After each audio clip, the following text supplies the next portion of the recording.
My name's Vann Johnson, and this is my LiKE session.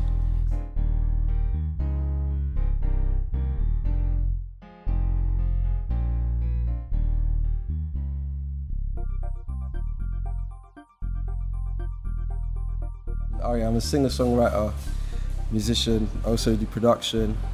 I am a music nut, like absolutely love it. I annoyed the crap out of my parents when I was a kid. Just making noises, you know, like, and just doing mad stuff around the house. It's just like, it's something that I don't know, I just feel like I can't control it, I just have to harness it. Do you know what I mean? And it just feels like I live to kind of be on stage as, you know, a performer and sharing that with people, and you get something from it. Ladies and gentlemen, this is something they call a crown breaker. So we first apologize to the shirt and the ties.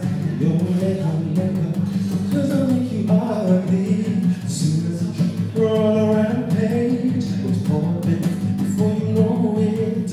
Rubbling us and you'll be messing it up for more.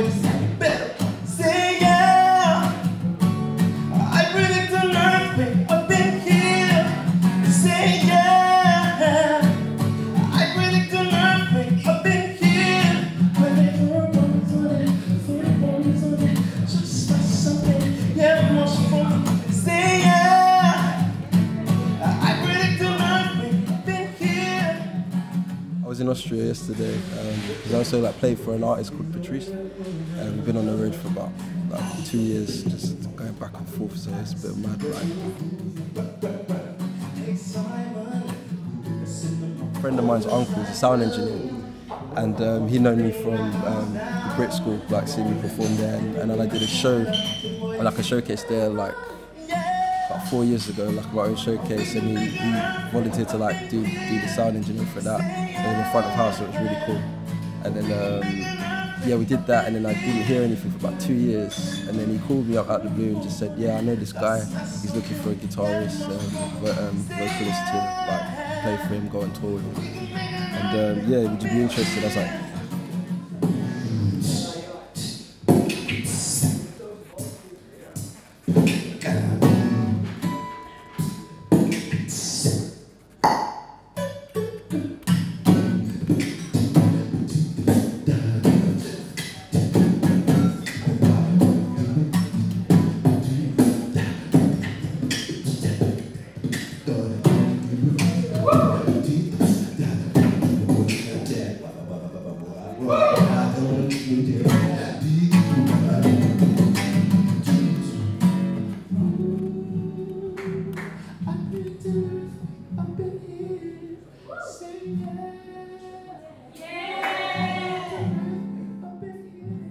you know what's really funny? Yeah, my friends used to tell me that in school, and I'd never heard of him. I seriously, and then I heard, I think he's wicked, and I can hear what people are saying, but he wasn't one of my influences when I was growing up, which was weird.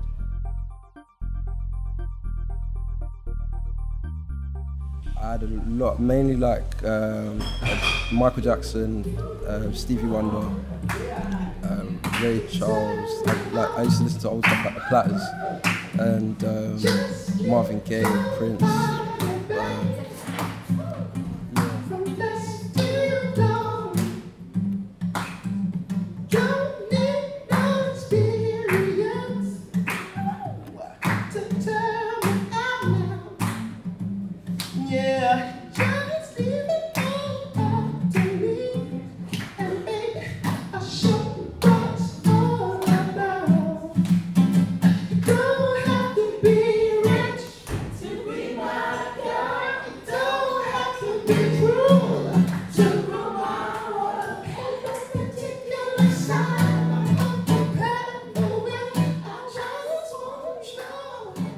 To kind of go through that and feel like, you know, I've got to make this song, and I've got to make this song like this and so.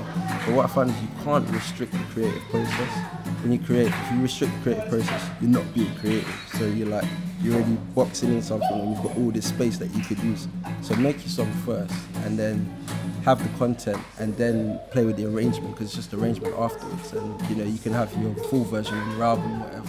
if they need it for radio play, you know, I'm sure you can cut it down and still, because most songs are like for a couple of verses, chorus, you know what I mean? So it doesn't, not necessarily affect your sound, it shouldn't.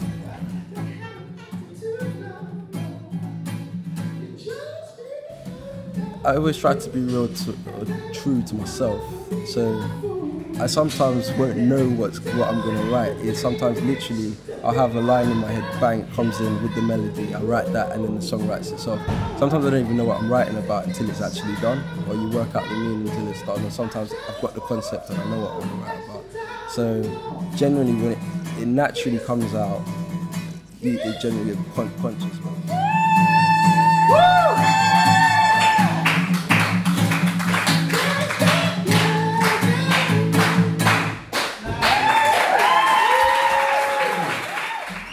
Yeah, I saw bits and bobs. I'm not like really in front of a TV much. I'm always like doing stuff and working, but yeah, I did, and I think it's an amazing thing because it brought a unity, especially like to London. You know, with things that are going on.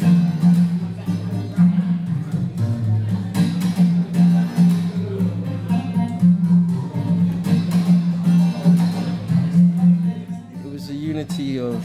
It's not just different countries, but ages in London as well, and making younger people feel like they're more involved in what's going on and giving them something to see that they can, you know, aspire to, and that they can say, look, these people, like, they train, they work so hard every day, this is their life, this is what they've made themselves get to this point. You could be doing this, you know, like look at, you know, many young athletes we've got that are representing Britain, you know, they're so talented. And it's, you know, it's kind of, it just gave a different perspective, and seeing the amount of people that support that, I think is very encouraging, and letting the young kids like the Switch, I think that's brilliant. I'm drunk for a drum, he's hooked, what in the moment, he just wants to slow.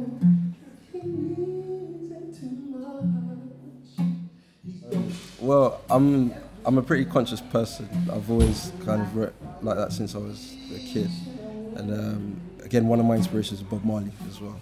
So, and I really believe in like people, and I've always been interested in kind of knowing what's going on, and you know, and also like kind of if you know yourself, you can control your life better. You know what I mean? You can make your world more of your own rather than kind of be affected by just what's out there and be, you know, just push, and you don't know that you're being pushed. You know, so I'm very much about awareness, and it's kind of something that's always been there. And plus, like touring with Patrice, because I wrote that song going between Germany and France on a train, but we were doing, he does kind of reggae stuff as well, and he's very like conscious based music as well, so being around that as well really kind of, I think, helped bring that out, and yeah, it's something I felt was important. So it's called LVJ, just keeping it simple, you know. And yeah, it's a conscious based EP. There'll be 2 versions of it. One will be up for download, and one will be a hard copy, but on the hard copy there'll be 2 more bonus tracks. Yeah, definitely, it's cool. Like, I mean, I've got like my sister in on the artwork, you know, like you feel like you actually have something you can, like, it's a different feeling, you know, to have something and give it to somebody, be like, this is mine.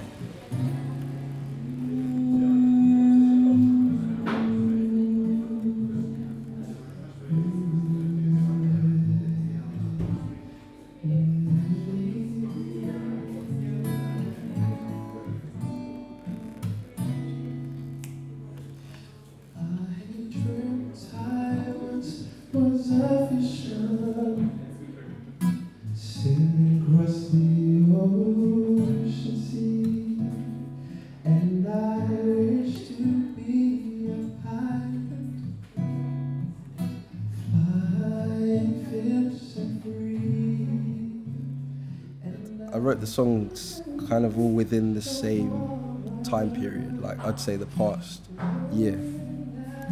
and most of them, the majority of them are conscious.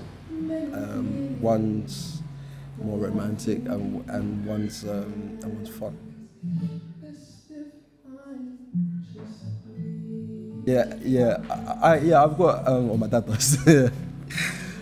I tend to like, once it's done, I move on because I'm like, it's old stuff, I want to like, I'm better now, I can improve, and I can just, you always kind of looking ahead and trying to move on and push on.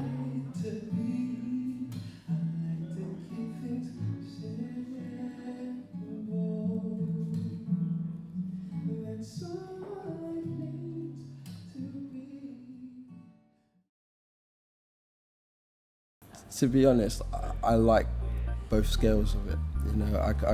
I'd always love to do like really big shows, but I like the intimacy of like performing one-on-one, and it shouldn't really matter the amount of people you perform to. You should always be doing the same thing that you're doing.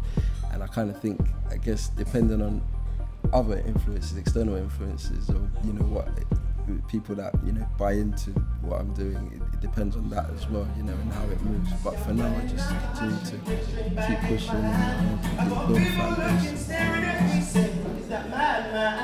Then when I tried to push the road, said lady got in the way. Said Mr. Wayman, I'm trying to catch the train, but the train went out of the lane. Are you kidding? All down my knees to get back up. I gotta go in the house and sit on that couch, and the bag's already packed. Then she said, oh boy, just go over there. There's a chance that you can make it, but if you can't, then you might have to. I got to get on the train. Woo! I might just have to get on the train. Yeah. Say get on the train. Get on the train. I said to get on the train. I might just have to get on the train. Get on the train. I said I might just have to get on the train. Yo, get on the train. Before I'm about to move the music, drop my blues music. Everything between that and jazz, with an R&B spitting like the devil cool ties.